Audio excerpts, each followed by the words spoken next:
Our headlines for tonight: the Philippine government lost 6.45 billion pesos in 2024 due to public works idle projects, according to the Commission on Audit. Davao City Representative Paulo Duterte declines the investigation of the Independent Commission on Infrastructure related to alleged flood control project in Davao. The office of the Vice President defended that the 3.9 million pesos laptop flagged by the Audit Commission was just an error from its staff. Presidential son, House Deputy Minority Leader Sandro Marcos voluntarily faces the flood control investigating body. And Gilas Pilipinas men's 12-man lineup is now complete for the upcoming 33rd SEA Games.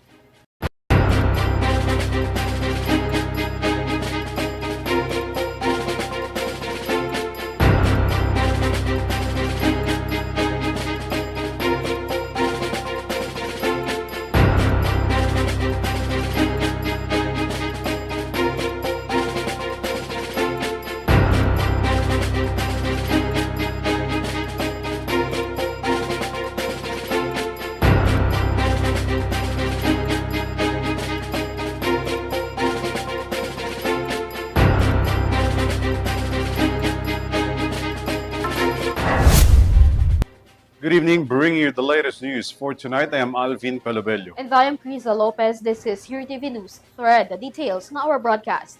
According to a state audit, 747 unusable and idle projects of the Department of Public Works and Highways, or DPWH, have cost the Philippines a loss of 6.4 billion pesos.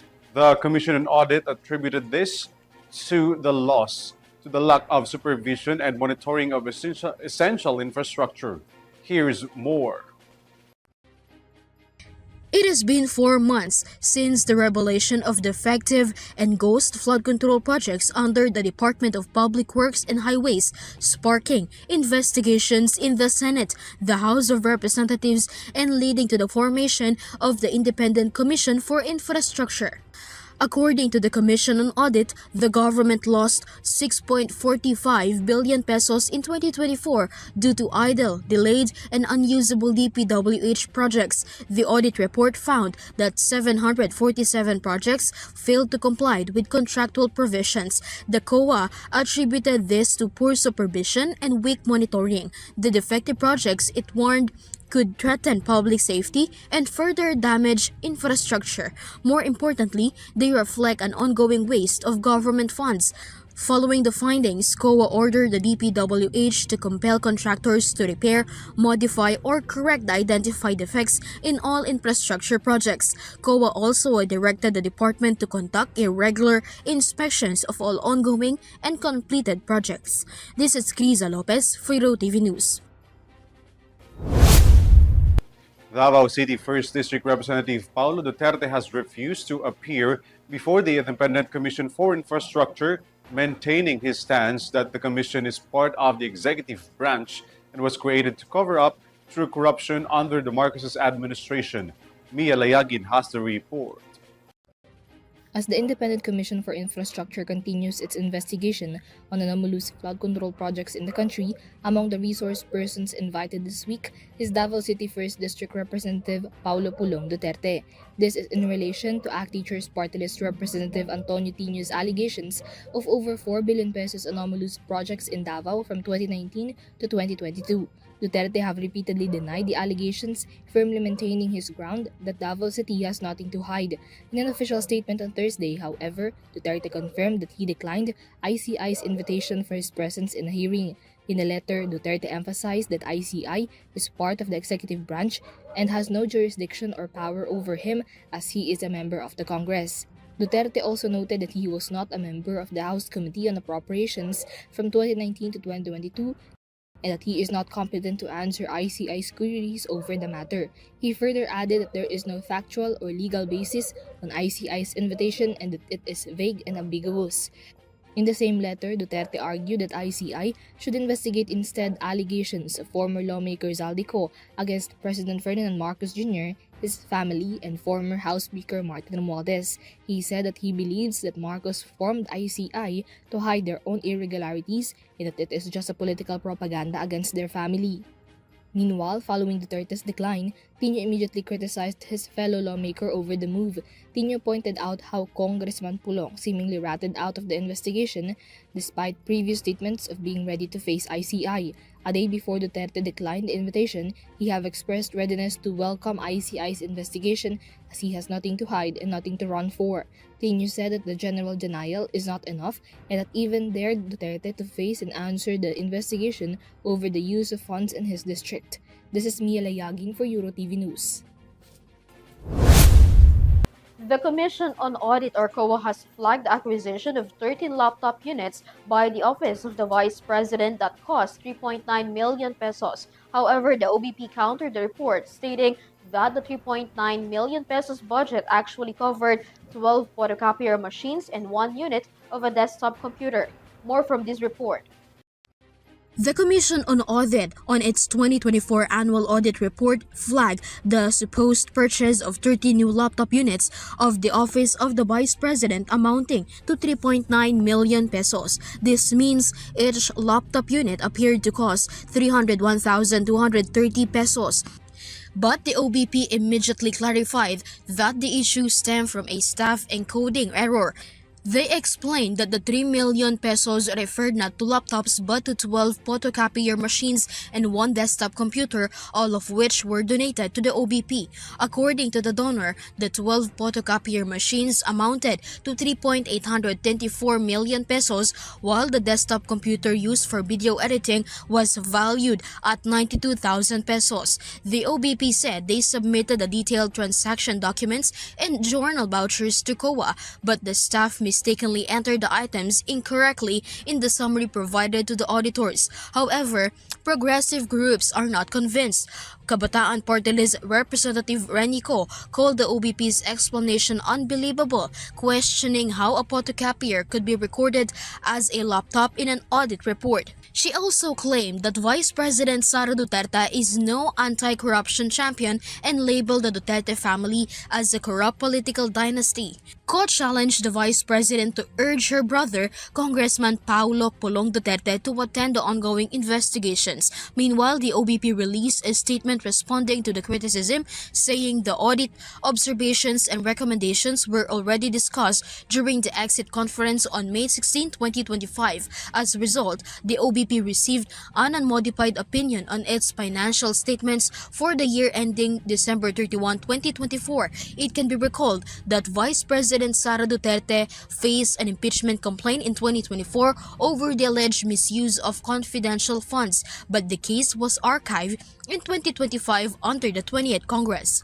This is KRIZZA Lopez for Eurotv News. On Thursday, House Majority Leader Sandro Marcos bared himself before the Independent Commission for Infrastructure. He voluntarily faced ICI, noting his willingness to participate in the ongoing investigation on anomalous flood control projects. Last week, former lawmaker Zaldi Co tagged the younger Marcos on billions of alleged budget insertions on projects in his district in Ilocos.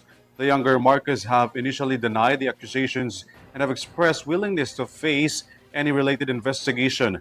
Marcos, however, clarified that he was not subpoenaed nor is subjected to any investigation as he appeared before the ICI. Upon taking an oath, Marcos requested for an executive session granted by the ICI.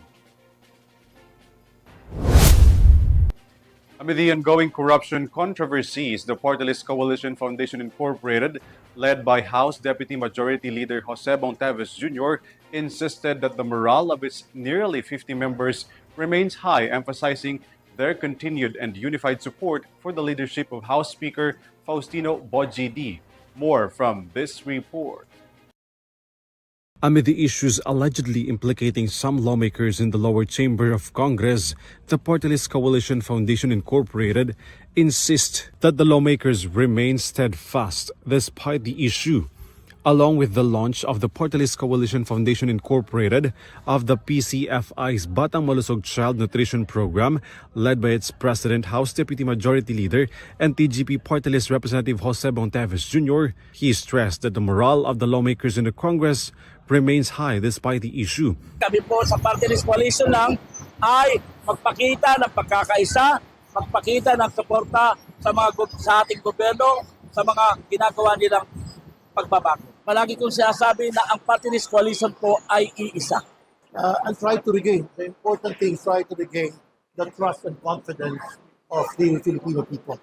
Among them is the continued support of almost 50 members of the Portalis Coalition for the speakership of Isabela 6th District Representative Faustino Boji D. Sa nakikita ko naman po wala. Dahil marami naman pong mabuting mga programa ang ginagawa ng ating speaker sa ngayon. Si Speaker Boji D. Nagsasalita po in behalf sa Portalis Coalition members na sinusuportahan mo namin si Speaker Boji D. Well, of course, on the part of PECFI, when the House leadership succeeds, the entire House succeeds. Gusto po natin siguraduhin na sa Kongreso, walang maiiwanan.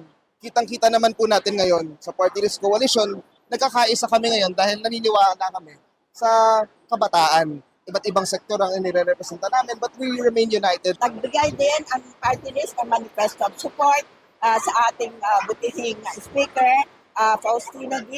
The third, kasi nakikita naman namin ang magandang pagpapatakbo niya at talagang meron po siyang leadership at pantay-pantay po ang tingin niya sa lahat. The coalition insists that their support for the leadership of the chamber is in line with the directives of President Ferdinand Marcos Jr., even amid the ongoing investigation into the corruption in the flood control project. Tayo na lang natin ang investigasyon. Basta kami po ay patuloy nagagawa ng mga programa na naayon sa batas.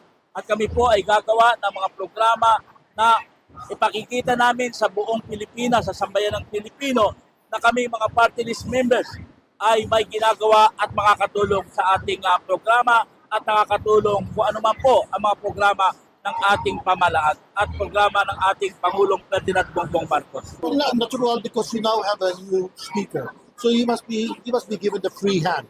And of course, of those who are involved, and probably he saw it fit na may movement lang.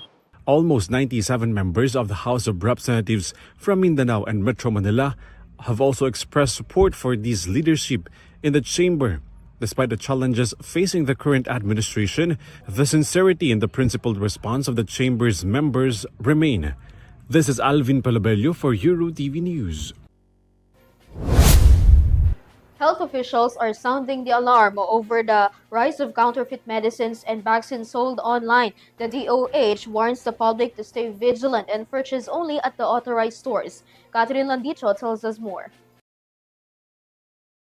The Department of Health or DOH has issued a reminder to the public to be more vigilant when purchasing medicines and vaccines, especially from online platforms and unauthorized facility following a surge in reports about counterfeit medical products circulating in the country. According to the DOH, consumers should avoid buying any medicines or vaccine that shows errors in labeling or spelling, unusual packaging, or lacks essential information such as the FDA batch or lot number, manufacturing date, and expiration date. The agency also warned the public to stay alert for products with unusual shape, smell, or taste, as well as medicines that appear to have no therapeutic effect after intake. The DOH emphasized that sellers or establishments without proper authorization from the Food and Drug Administration or FDA should not be trusted. The public is encouraged to immediately report any suspicious medicines or vaccines to the FDA. The DOH continues to remind everyone to prioritize safety and to buy only from legitimate pharmacies and authorized facilities. This is Catherine Landicho for Eurotv News. The Light Rail Transit Authority announced that its personnel across all LRT2 stations have undergone specialized training on using automated external defibrillator units, which are available on every train and station. More from Vanessa Cleophas. The Light Rail Transit Authority or LRTA assured that their personnel assigned to each train station have undergone thorough training to assist passengers needing help in unexpected incidents and medical emergencies. This includes the use of automated external defibrillator or AED units present at every LRT2 station to provide immediate first aid to anyone who may suffer sudden cardiac arrest. The AED units are reportedly carried by train operators as well as the train marshals or security guards inside the train. There are also AEDs at the Passenger Assistance Office in each station. The units can reportedly give voice instruction on how to use them properly. Meanwhile, it is worth remembering that LRT2 is the very first rail line in the country to have full AED equipment on all its train and stations. These AEDs were donated by the Philippine Charity Sweepstakes Office or PCSO. A simulation exercise involving the trained response personnel of LRT2 was also conducted. This is Vanessa Cleofas for Eurotv News. President Marcos has announced an increase to the base pay increase for the military and the uniformed personnel starting January 2026. This includes the Department of National Defense as well as the Department of the Interior and Local Government and the Philippine Coast Guard. More from Henry Nicolas. In recognition of their invaluable duties and leadership during disasters, President Ferdinand Marcos Jr. announced a base pay increase for military and uniformed personnel starting January 1, 2026. According to President Marcos, amidst the challenges and security threats the country faces, Filipinos remain secure due to the police and military presence being the first to respond to the call of duty despite the threat to their lives. Sa lupa, tubig o himpapawid, hindi kayo nagdadalawang isip na magsakripisyo ng inyong kaligtasan para sa kapakanan ng bawat Pilipino. The base pay increase will cover those in the DILG, DND, PCG, BFP, Bucor, and the National Mapping and Resource Information Authority. In addition to the base pay, the subsistence allowance of MUP will also increase from 150 pesos to 350 pesos per day. The Armed Forces of the Philippines express its utmost appreciation to the Commander-in-Chief for the unwavering support given for the welfare of the troops. The AFP said this gesture of support and recognition will serve as a significant boost to the morale of every Filipino military personnel. The AFP assured the public to remain committed to their mandate to protect the country's security. The Philippine National Police expresses its gratitude to Marcos for the trust he continues to extend to the men and women in uniform. His message gives renewed motivation to the personnel of the PNP who carry out their duties each day to help keep the community secure. The PNP remains fully aligned with the national government's efforts to strengthen peace and security and will continue to uphold their mandate with professionalism and respect for the rights and dignity of every Filipino and will stay prepared and responsive as new challenges emerge. The Philippine Coast Guard also expressed its gratitude to Marcos, saying this additional benefit will not only boost the morale of their members but will also enable them to better support their respective families while fulfilling their sworn duty to the nation. The Filipino people can expect the PCG to continue delivering prompt and necessary public service toward a progressive and stable country. Meanwhile, Assistant Minority Leader and Kabataan Representative Attorney Rene Co slams base pay increase for MUP. According to Co, if the President is sincere, he should also include the base pay of healthcare professionals, teachers, farmers, and Filipino workers. This is Henry Nicolas for Eurotv News. Two suspects of rape and lasciviousness in Bulacan have been arrested by the Philippine National Police. Shai Morales tells us more.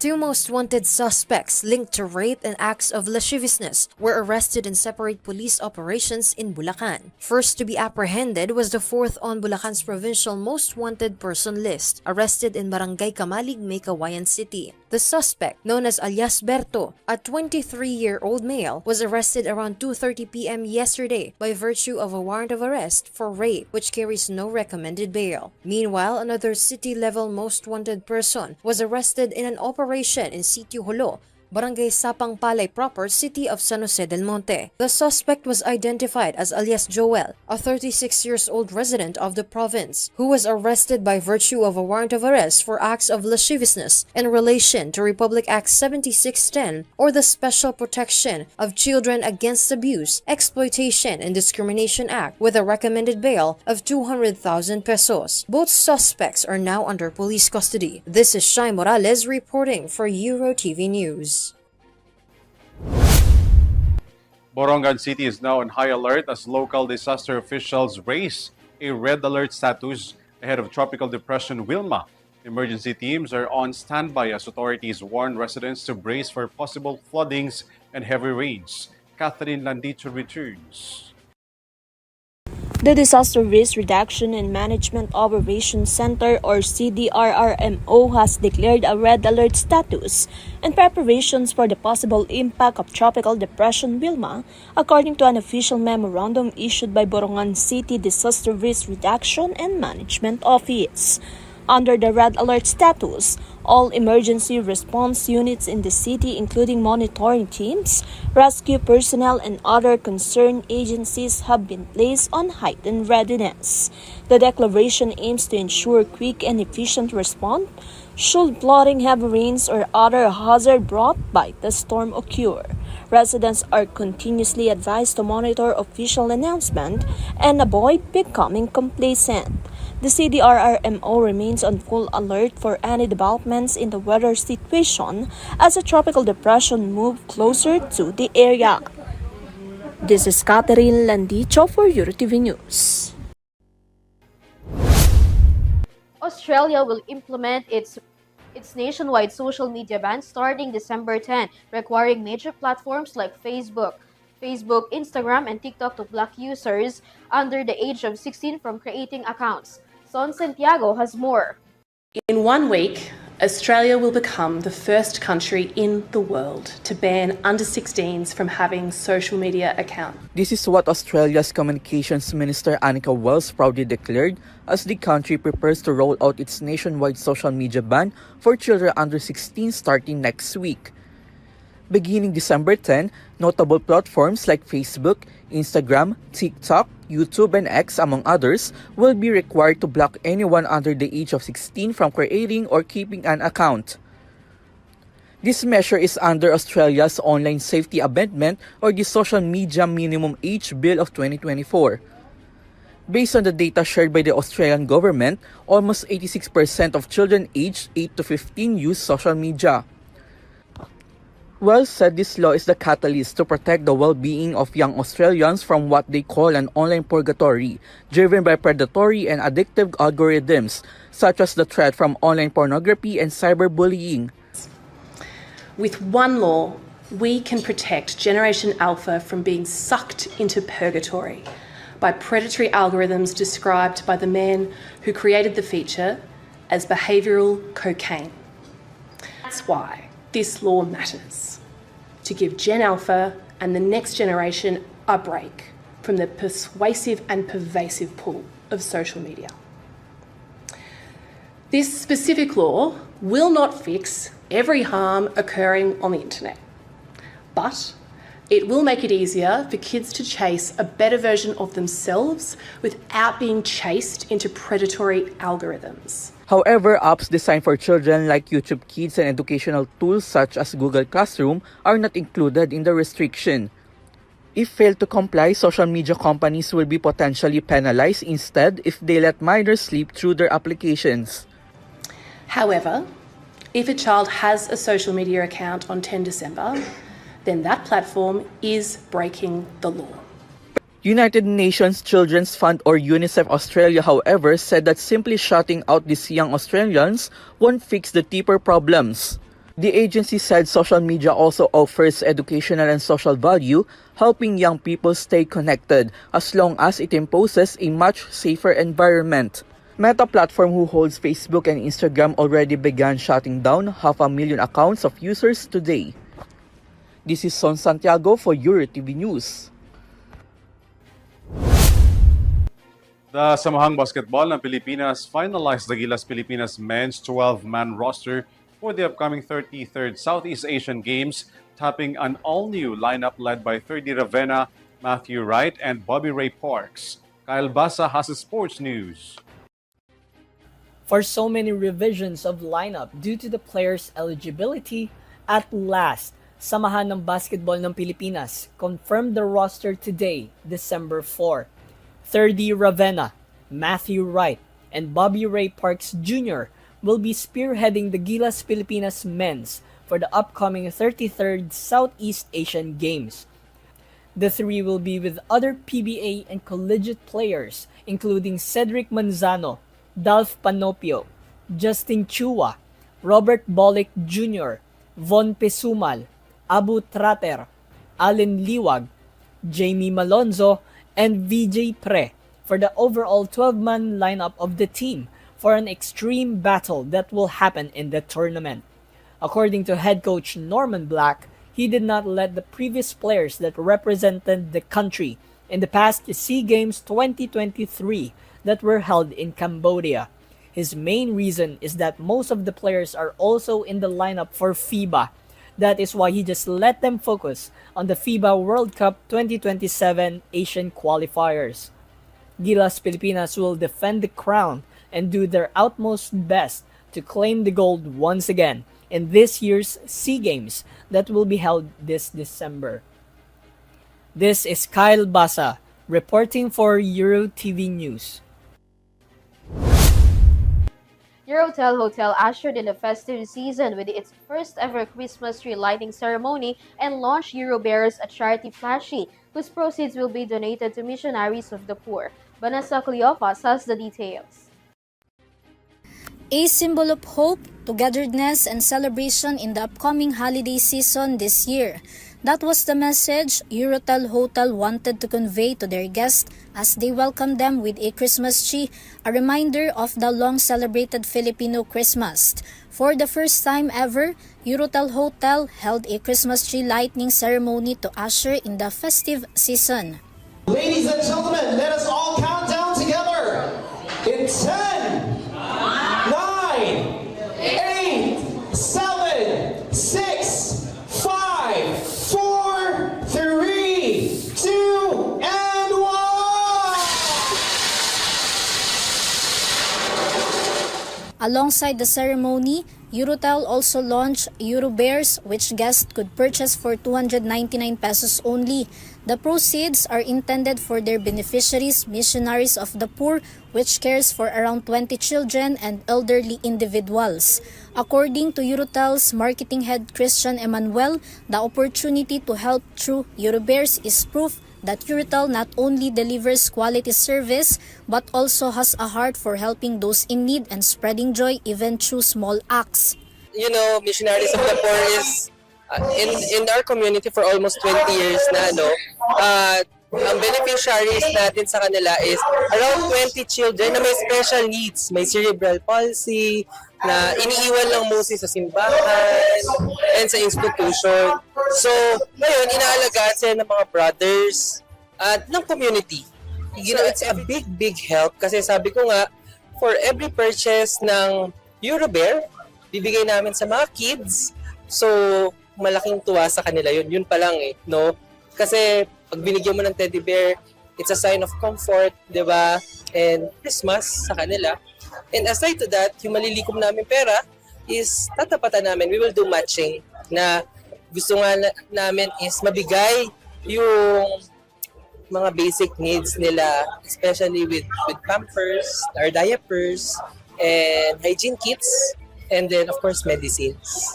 Many organizations and agencies also attended the Christmas tree lighting event to show support for the Eurobears Eurotel program.